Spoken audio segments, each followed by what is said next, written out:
that's part of what's happening. That's part of why you're not seeing inventory tick up, because people are seeing those prices.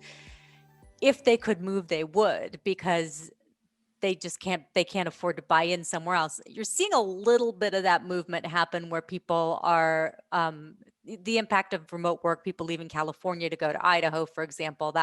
That's one that we're seeing. And in that case, yeah, your dollar goes farther, but even then, man, prices in like Boise, Idaho are going way up. So that is a real concern in this market, and it's one of the reasons that it's so stuck. It seems to me in many ways to be one of the most stuck markets I've ever seen. Well, I've seen statistics where about 25 to 30%, depending on who you ask, of people who wanted to sell their home over the past year delayed the sale due to the pandemic. Mm, So and historically, July and August are the two busiest months for homes coming on the market. So yes. there's some reason to believe we might see an uptick in inventory. But at the same time, if you're just thinking about selling your home, you don't have to. You know, I mean, my house has gone up, I want to say 30 to 40% since we bought it, depending on which estimate you're looking at. I'd still have to buy another inflated house if I sold it.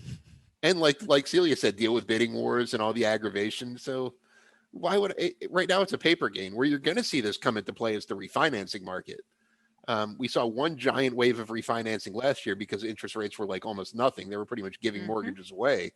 I know I refinanced. I know our colleague Anand Chakavalu refinanced twice last year because rates dropped and then they dropped again. Pretty much everyone I've talked to refinanced last year. That was before home prices rose by another 15%. Now everyone has 15% more equity in their home. So you're going to see another wave of refinances where people take some of that equity out because borrowing against the value of your house is probably the cheapest way to borrow money. If you could borrow money at like 3% compared to a credit card at 18% or a Mm. personal loan at 7 or 8%, even it's a no brainer. If you want to do some home repairs, the guy who put in my pool said he's backed up by a year and a half now, and the specific reason he gave is that people have a lot more money to borrow from their homes to do projects with.